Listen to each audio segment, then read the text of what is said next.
de ce genre avec dès les premières minutes encaissées, c'est très très très compliqué pour une équipe qui plus est, qui joue à domicile.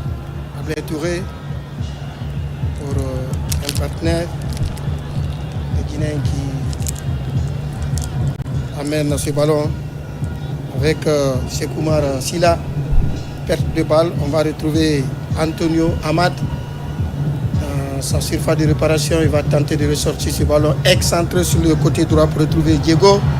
Diego qui pousse trop son ballon, ce qui permet à Antoine Conté de jouer à retropasse pour son gardien et sous pressing qui se dégage à l'emporte-pièce. Ah oui, comme il a pu, Soumaïla, il doit être serein, être à l'aise, surtout balle au pied, c'est très important. Ça va repartir encore du côté mozambicain. Eman Tiwan qui retrouve son défenseur axial qui tente de carter pour Diego dos Santos.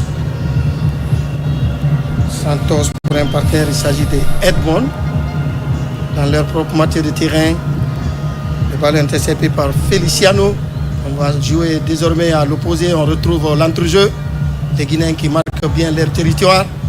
Les Mambas qui ont été surpris dès le début de cette rencontre suite à ce débordement de Ousmane Kamara et l'enfant de Sigfa était à la retombée pour ouvrir la marque pour la Guinée. Attention à cette contre-attaque encore Baldé qui va remiser pour Seydouba Cissé. C'est pas qui n'a pas d'appui. Finalement on retrouve Ablaye. Ablaye qui va excentrer ce ballon pour Mohamed Souma de la Gantoise. Les Guinéens pour le moment qui ont le pied sur le ballon et contrôlent également le Omar Kouar. Oui, c'est toujours important quand vous venez au score d'essayer de conserver, d'essayer de posséder, faire courir l'adversaire pour essayer de tirer cette équipe comme on est en train de voir. La Guinée, quand elle n'a pas le ballon, vous avez 5 milieux de terrain, un seul attaquant, c'est très important. Et les Mozambicains essayent de passer sur les côtés pour essayer de prendre à défaut la défense guinéenne. Je comprends que le côté d'Antoine semble être le côté de prédilection pour le moment qui pourrait être très exploité. Et heureusement, il arrive tant bien que mal à bloquer l'offensive de l'équipe mozambicaine. Ça repart sur le côté gauche. Les Guinéens qui continuent à marquer leur territoire. C'est une touche concédée par Mori Konaté, archi expérimenté. Et voilà qui joue la sentinelle. Devant la défense pour assurer la stabilité défensive. Je crois que Paulo Duarte est en train de construire sur le durable. Oui, c'est important de construire sur c'est-à-dire pour la continuité, c'est normal, surtout pour les joueurs qui veulent venir mouiller le maillot, venir jouer pour le Chili, c'est important. Voilà. Coup de pied arrêté pour la Guinée après 8 minutes 58 secondes au stade de Zimpeto. Coup de théâtre ici à Maputo, c'est la Guinée dès la première action du match, je dirais le premier débordement, a réussi à ouvrir la marque par un joueur qui honore sa première sélection et qui touche son premier ballon et qui marque son premier. Ah oui, ça rime bien, ça s'appelle bien, ça rime en poésie. Ah oui, c'est aussi l'histoire de ce jeune qui a 18 ans, vous l'avez dit, et qui est quand même qui a tenu. Il faut le faire parce que sur une première action, il a déjà et de la tête, il fallait le faire. Il a su vraiment bien se placer pour mettre ce ballon au fond. Baldé qui va amorcer la contre-attaque, le centre parti encore, le buteur qui fait la remise. Oh, que c'était bien joué de la part de Traoré, Karim Traoré. Il a placé sur orbite Baldé qui ne se fait pas du tout presser et il pouvait ouvrir la marque sur cette action. Ah oui, bon, la combinaison était bonne. Que dire aussi la belle talonnade et qui derrière Karim. Attention, et ça a failli donner quelque chose. Il y a eu la claquette. Il ne faut pas le laisser dans le dos de la défense puisque Nous ne savons pas vaincu en basse qui sont pour le moment secoués, mais qui peuvent retrouver leur repère. Ah oui, c'était la réaction, la belle réaction. Vous savez, et chaque fois que vous attaquez, attendez aussi à la réaction de l'équipe adverse. Et même si sur ce ballon, on a vu encore Soumaïla, tant bien que mal, qui s'est détendu, il doit rester concentré. Je le sens un tout petit peu fébrile. Et c'est vrai, parce que sa façon même de renvoyer, de regarder ses coéquipiers en dit là. À la remouage, le centre parti, le ballon est mal dosé et c'est la remise à partir des 5 mètres 50 pour la Guinée. Et rapidement parti. La relance rapide sur le front de l'attaque et c'est une touche concédée par Diego dos Santos.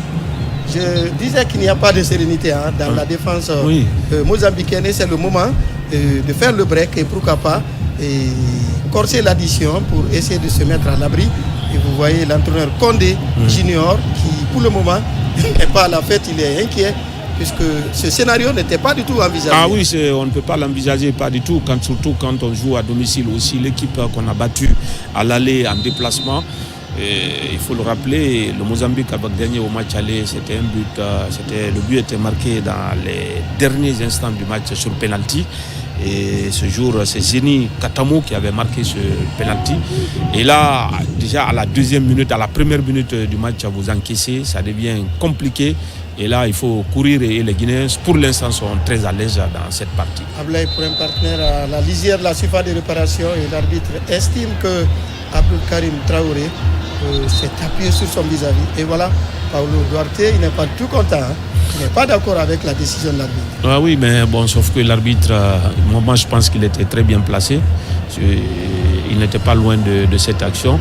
Et il faut dire, Duarte aussi fait son match parce que là, il va être à son 3e match. Là, déjà, les 2 premiers, une victoire et un nul.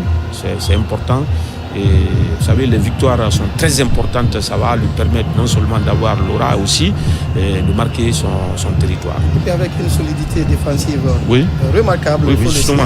Le problème de Sili National, c'était à ce niveau. La défense était trop poreuse. Mais ces derniers temps, avec Paulo Duarte, on pense qu'il y a de la sérénité. Mais bien sûr, bien avant Paulo Duarte, en tout cas dans ce groupe, la Guinée, s'il y a un trophée qu'on peut décerner à l'équipe du Chili, c'est bien au niveau de la défense parce que c'est la meilleure défense du groupe avec seulement 5 buts encaissés. Et le paradoxe, pour le moment, ne sera pas à la fête bien sûr au Mondial des Amériques. Il ne faut pas seulement avoir la bonne défense, il faut aussi marquer. Et c'est là le talon d'Achille de cette équipe parce qu'en 8 matchs, c'est seulement 7 buts marqués par le Chili. Et quand on regarde l'Algérie, on a mis 19. Et voilà, c'est ça qui vont. Ça repart sur le côté gauche. Avec Bruno Langa, ballon perdu, faute commise dans la foulée. Et l'arbitre béninois Rafiou donne l'avantage au Mambas. Pour le moment, le serpent n'a pas réussi à sortir son venin. L'éléphant aujourd'hui est très costaud. Et on sent avec ce coup de trompe, et le serpent cherche à retrouver ses esprits. Alors on va repartir avec Ablaye. Ça va profiter à lui contre favorable. Attention à ses pertes de balles. Heureusement qu'il a fait écran ce défenseur guinéen, mais c'est insuffisant. Génie Katamo qui va donner un partenaire qui envoie un centre. Et finalement, la défense guinéenne se dégage à l'emporte-pièce. Moi, je pense que les Guinéens doivent rester concentrés. Vous avez vu tout de suite cette remise, c'était un tout petit peu à l'aveuglette. Et vous avez vu Antoine Conté plutôt. Le défenseur Silla qui était venu pour la couverture était dominé dans la course. Il faut faire très attention. La meilleure façon pour le Chili de continuer à dominer ce match, c'est de jouer des petites passes et se retrouver pourquoi pas dans l'intervalle. Et soit s'il le faut, aller en profondeur, exploiter les espaces laissés par la défense adverse. Mais s'il faut jouer sans même savoir sans même prendre l'info où se trouve le coéquipier, ça va être très compliqué. Touré, le Rabré, il va retrouver Cissé pour un partenaire qui va en longue enjambée. Et voilà, il a été retenu et ça n'a pas échappé au deuxième assistant. Les Guinéens pour le moment sont très fringants. C'était Baldé dans le couloir droit. Il va très vite. Ce garçon, il est pétri de talent et qui a failli jouer pour le Sénégal, heureusement, qui a fini par faire le dernier et l'ultime choix en prenant le Syli, parce que ses parents sont de la Guinée, mais installés à Dakar. Oui. Et puisque la Guinée et le Sénégal, c'est les pays qui appartiennent même ensemble, c'est la même famille. Et voilà. Oui. En tout cas, c'est bon, de fait, d'écarter et laisser largement la place à la ligne de passe. Ça a été, et aussi, il a usé de sa vitesse, et vous l'avez dit, hein, c'est un joueur qui va très vite. Et vous l'avez vu, il a causé beaucoup de problèmes à ce défenseur qui était obligé de faire la faute. Et voilà, il n'est pas du tout content. Oui, le placement de sa défense. Ah oui, une défense en quincoche pour le moment. Beaucoup de déchets techniques et les Guinéens peuvent profiter pour enfoncer le clou. Oui. En tout cas, pour le moment, ils n'ont pas de repère. On va suivre ce coup de pied arrêté qui va partir avec Dembo. Hein. Oui, avec l'arbitre du match aussi, hein, notre ami Sekoumar Silla, voilà, j'allais dire. Rafiou Ligali qui joue un tout petit peu. Sekoumar Silla qui va envelopper son ballon. Et de la tête, Langa qui ressort ce ballon encore sous les pieds guinéens. Et c'est Dembo Silla cette fois-ci qui va lui redonner ce ballon. Et notre ami Eman Silouane n'a pas de problème. Et il va faire la relance rapide à partir de sa surface de réparation pour retrouver Diego Santos qui tente de remonter la pente. Pas de passage, il va retrouver un partenaire dans la foulée. Finalement, on va jouer à l'opposé. La prise d'information du côté guinéen, à chacun son nom. Ah oui, chacun son nom. Ce qu'on est en train d'alterner, marquage jaune, marquage le corps à corps.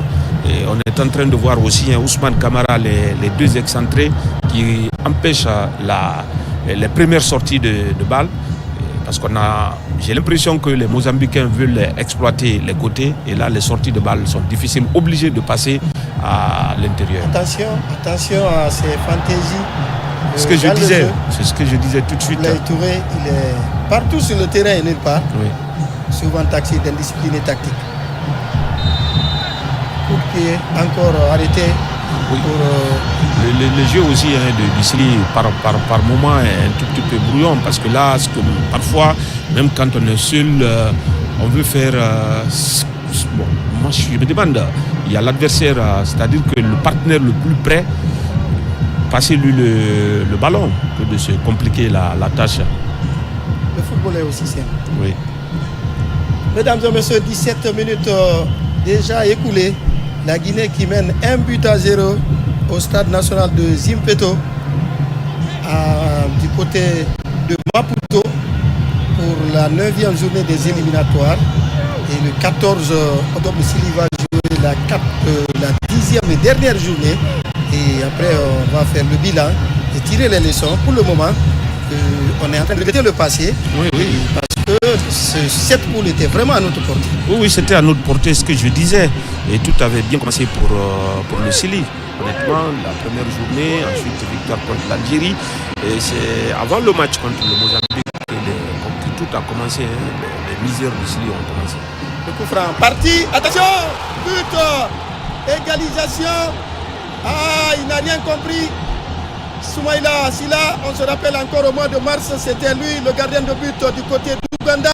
Il avait pris un but sur un coup franc exceptionnel. Aujourd'hui, c'est un coup de pied arrêté qui vient le surprendre et un ballon qui a feinté tout le monde pour aller être recadré dans les filets. On va encore chercher celui qui a marqué son but. C'est le 15. Et voilà, le numéro 15, il s'agit bien de Renido Mandava qui a remis les pendules à l'heure ici au stade de Zimpeto. 1-0 suite à ce ballon fuyant qui est venu. Encore on revoit cette action. Et voilà, il ne s'est pas fait prier. Il a défoncé quelque peu le défenseur guinéen et il a placé le ballon dans le filet. Rien à dire, le portier. On espère qu'il ne pouvait rien. Non, sur ce, bon, c'était mal. Il faut dire que le marquage n'était pas bon. Le marquage n'était pas bon, le gardien n'a pas anticipé, il est resté figé sur sa ligne, les défenseurs en difficulté. Vous savez, sur des coups francs comme ça. Défaut de marquage. Oui, il y a un peu, mais celui qui a marqué, il a déjà 36 sélections. Et Mantamba, c'est le joueur de Sunderland. Il a fait 4 saisons à l'Atlético Madrid, c'est un joueur qui est très bien connu. Oui. Et là, comme on l'a dit, souvent on taxe des équipes comme le Mozambique ou encore encore l'Ouganda, des équipes qui utilisent généralement les joueurs du championnat local. Mais là, il y a aussi il y a de la qualité dans cette sélection. Voilà, Katamo qui est un Sporting Club qui avait marqué lors du match aller contre la Guinée. Bon, sur le but, il faut dire que le marquage n'était pas là et puis le gardien aussi n'a pas anticipé. Et c'est pourquoi on disait d'éviter vraiment des fautes inutiles. On pouvait conserver, aller à la conservation, aller à la possession pour créer suffisamment de problèmes à cette équipe. Ça n'a pas été le cas.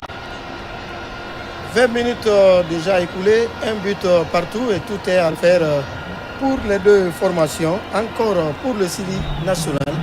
La balle va partir, la contre-attaque amorcée. Du côté mozambicain avec Faisal Bangal. On change de côté pour retrouver le numéro 20, Katamo. Katamo qui est une des pièces importantes de cette formation.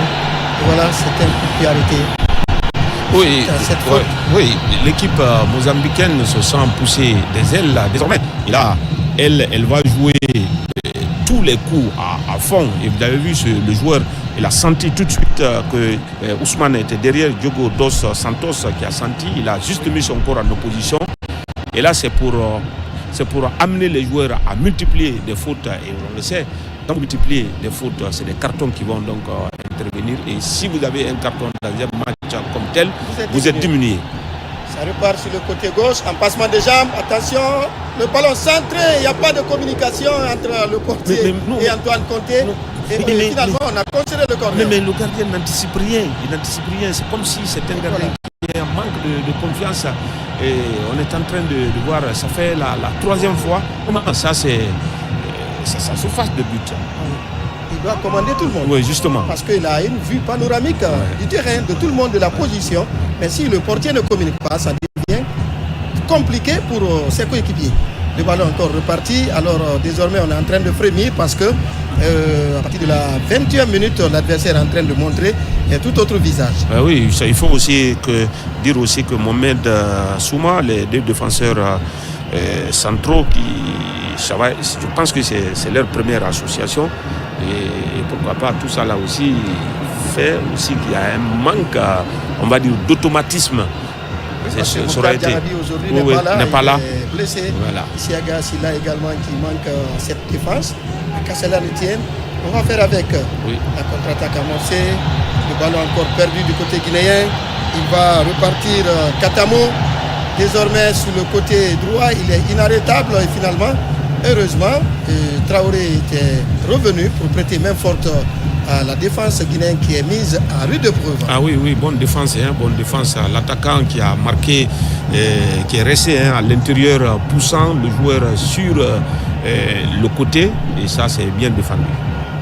Les Guinéens, avec en ce moment Antoine Conté. Antoine pour Sissé. Seydouba qui va retrouver Kamara Ousmane sur le côté gauche, la prise d'antenne, la prise d'information, j'allais dire, le centre parti. Attention pour ce ballon qui peut être frappé. C'est repoussé encore par la défense. Je crois que c'est pas aussi.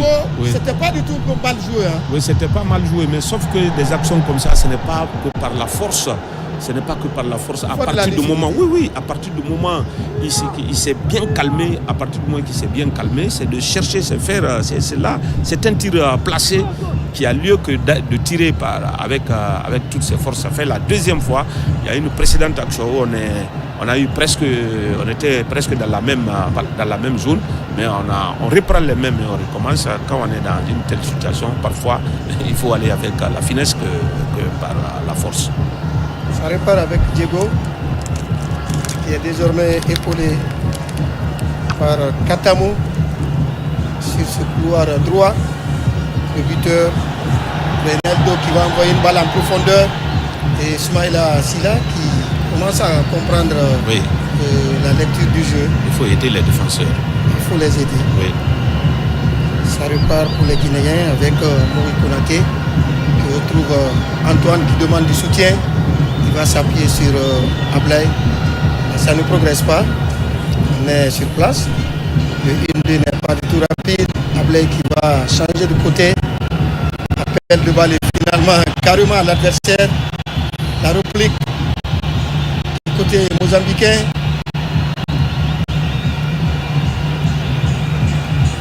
Antonio Amad, c'est le partenaire qui joue carrément à l'opposé pour retrouver Diego Santos.